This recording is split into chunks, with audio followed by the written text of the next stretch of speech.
अस्सलाम वालेकुम ख़वातीन और हज़रात, मैं हूं डॉक्टर जहांज़िब मुग़ल, आपका होस्ट, और आप देख रहे हैं OPD live on health TV.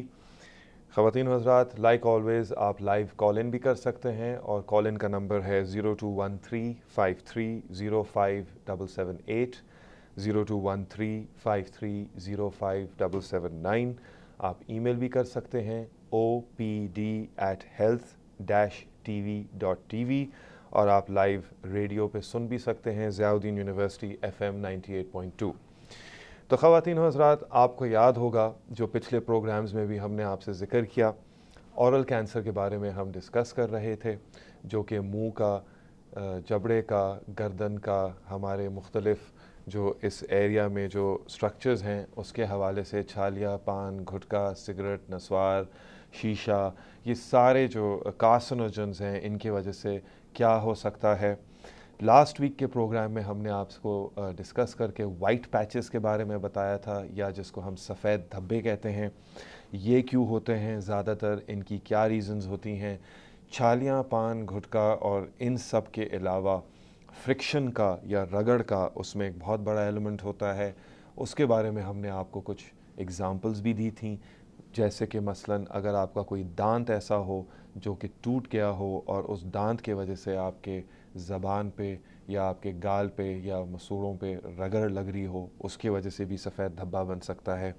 इसके अलावा ऑक्यूपेशनल हमने आपको बताया था, ऑक्यूपेशनल में आता है जैसे जो लोग मसलन इलेक्ट्रिशियन का काम करते हैं और अपने दांतों को और होंठों को इस्तेमाल करते हैं तार को चीरने के लिए, उसकी वजह से भी किसी एक जगह पे, किसी एक नोक के ऊपर धब्बा बन सकता है सफ़ेद, उसको भी फ्रिक्शन कहते हैं। नकली दांत अगर लगे हुए हों, उन नकली दांतों की अगर सरफेस रफ़ हो, उसकी वजह से भी बन सकता है। तो ये मुख्तलिफ हमने आपको एग्ज़ाम्पल्स दी थी।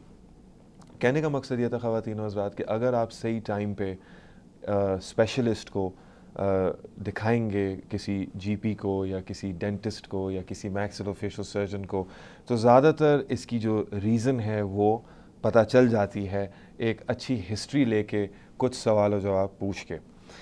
दवाइयों का भी इसमें हमने ज़िक्र किया था। कुछ ऐसी दवाइयाँ होती हैं जो मरीज़ों को दी जाती हैं ज़बान के नीचे रखने के लिए, जो कि खून को पतला करती हैं, उनके वजह से भी एक बर्न या एक ऐसा एरिया बन सकता है बार बार एक ही जगह दवाई लगाने की वजह से, वो भी सफ़ेद होता है, उसको भी वाइट पैच कहते हैं।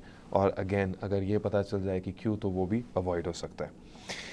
तो आज का जो टॉपिक है वो अब हम थोड़ा सा शिफ्ट करेंगे। वाइट पैच हो या लाल पैच हो, रेड पैच हो, वो क्या स्टेज होती है कि जिसके ऊपर आपको आपका डॉक्टर कहेगा कि मुझे इसकी बायोप्सी करनी है।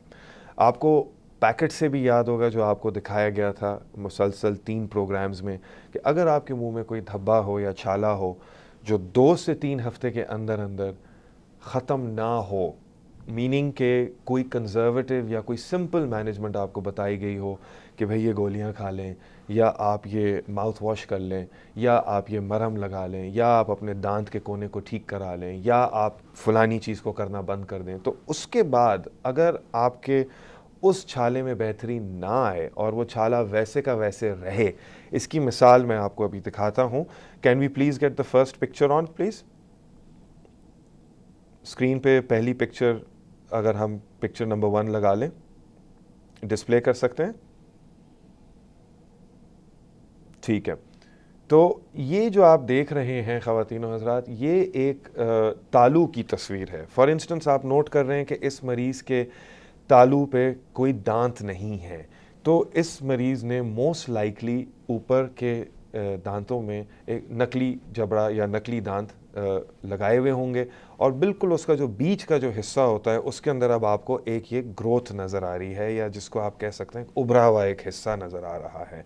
अब ये देखने में इसके बॉर्डर्स और इसके एजेस जो हैं वो काफ़ी स्मूथ हैं, राउंड हैं, लेकिन ज़ाहिर है इसका साइज़ देखें, इसका कलर नोट करें। जो एक आम मसूड़ा होता है आपका, वो कितना गुलाबी होता है या उसकी कितनी रंगत होती है, और फिर आप इसके कलर को नोट करें कि ये किस तरह ज़्यादा गहरा है।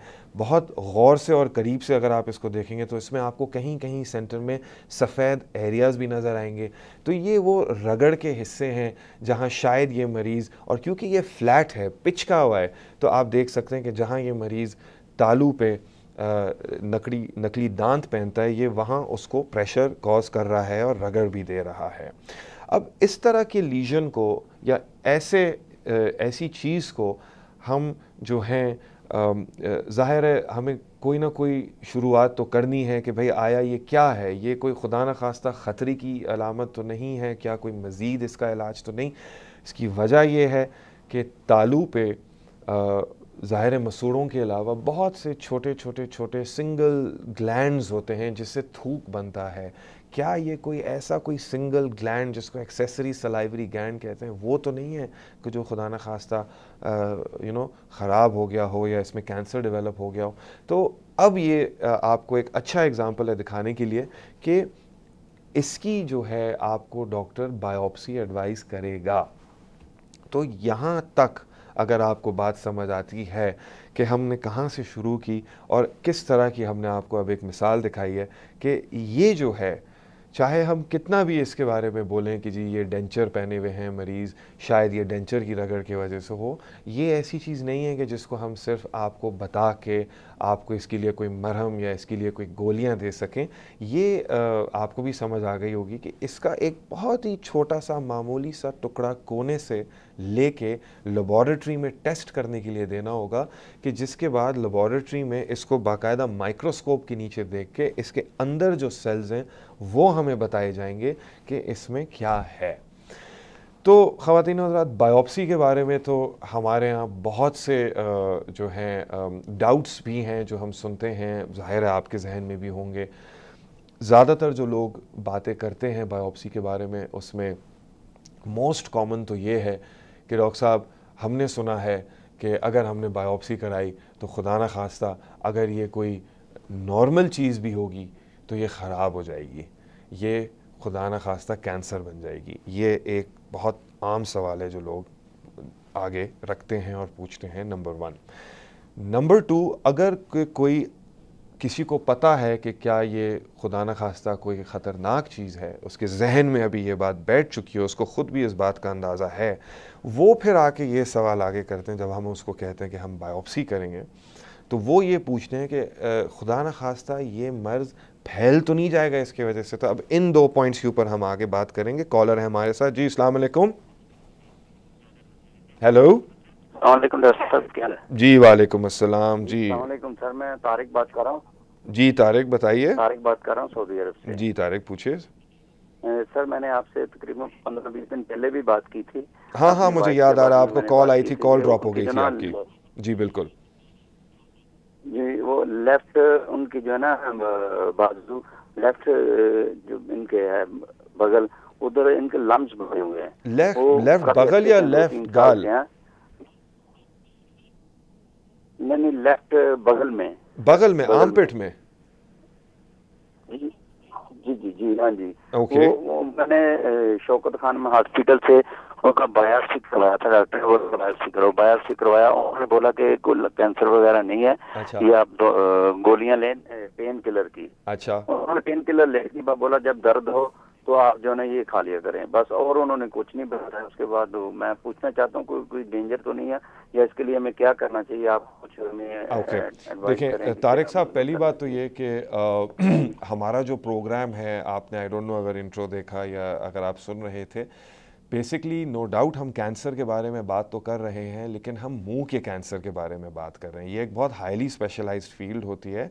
Mouth, jaws, face and neck, maxillofacial region, या जिसका मैं माहिर हूँ, तो मुंह का, चेहरे का, जबड़े का और गर्दन का कैंसर। अब आप सवाल पूछ रहे हैं लेफ़्ट बगल का, तो ज़ाहिर है ये मतलब ना तो हमारा टॉपिक है और ना तो ये मेरी फील्ड है। लेकिन ये मैं ज़रूर आपको कह सकता हूँ कि जो आपने बताई है बात कि उनकी बायोप्सी हो चुकी है, अगर उनकी बायोप्सी हो चुकी है और जैसे कि आपने कहा शौकत खानम हस्पताल में हुई है, तो फिर डेफिनेटली उन्होंने उस जगह की बायोप्सी या उस लंप की होगी जो उनको प्रॉब्लम दे रहा था। और अगर उस बायोप्सी में ये आ गया है कि ये नॉर्मल है और खुदा न खास्ता कैंसर की इसमें कोई बात नहीं है, और उन्होंने कहा है कि आप फ़लानी दवाइयाँ खा लें जब कभी कोई प्रॉब्लम हो, तो फिर नेचुरली उसके अंदर कोई रीज़न होगी जो उन्होंने आपको कह दिया है कि ये कोई फ़िक्र की बात नहीं है। चूँकि ये हमारा टॉपिक नहीं है, इसलिए मैं बहुत ज़्यादा इसके ऊपर आपसे मज़ीद सवाल जवाब नहीं करूँगा। अगर यही आप मुझसे सवाल पूछते कि गर्दन के अंदर किसी का कोई लंप है या मुंह में कहीं है, तो फिर हम इसके ऊपर मज़ीद बात करते। आपकी सवाल का जो रेलेवेंस है वो हमारे प्रोग्राम से इस तरह आता है कि जो अभी तक हमने बात की थी बायोप्सी के बारे में, कि बायोप्सी की जाती है और लोगों के जहन में दो सवाल आते हैं। एक तो ये कि खुदा न खास्ता अगर हमने बायोप्सी कराई तो क्या ये बिगड़ जाएगी बात, कि अगर ये नॉर्मल है तो हमारे छुरी मारने से या सुई डालने से क्या ये ख़राब हो जाएगी, क्या ये कैंसर बन जाएगा। ये एक सवाल लोग बहुत आम तौर पे पूछते हैं। दूसरा सवाल जो लोग पूछते हैं वो ये, और ये वो लोग पूछते हैं जिनको खुद इस बात का अंदाज़ा होता है कि उनको कैंसर है, उनसे जब हम कहते हैं कि जी हम बायोप्सी करने जा रहे हैं, तो फिर जो उनके जहन में सवाल आता है वो ये कि क्या आपकी बायोप्सी से ये फैल तो नहीं जाएगा, क्या ये जो लंप है ये गुस्से में तो नहीं आ जाएगा ये आपकी बायोप्सी करने की वजह से। तो इसके ऊपर जो है मैं थोड़ी सी क्लैरिफिकेशन देना चाहता हूँ। देखें, पहली बात तो ये कि बायोप्सी सिंपली एक प्रोसीजर है जो छोटा सा टुकड़ा जो टिश्यू का उसको निकालने के लिए किया जा रहा है। बस की थोड़ी सी डिटेल में मैं जाऊंगा ब्रेक के बाद। ब्रेक के लिए कहा जा रहा है, तो ख़वातीन और हज़रात आप हमारे साथ रहिएगा और इंशाल्लाह ब्रेक के बाद आपको बायोप्सीज़ और डिफरेंट बायोप्सीज़ के बारे में भी बताएंगे। Thank you very much, stay with us, see you after the break.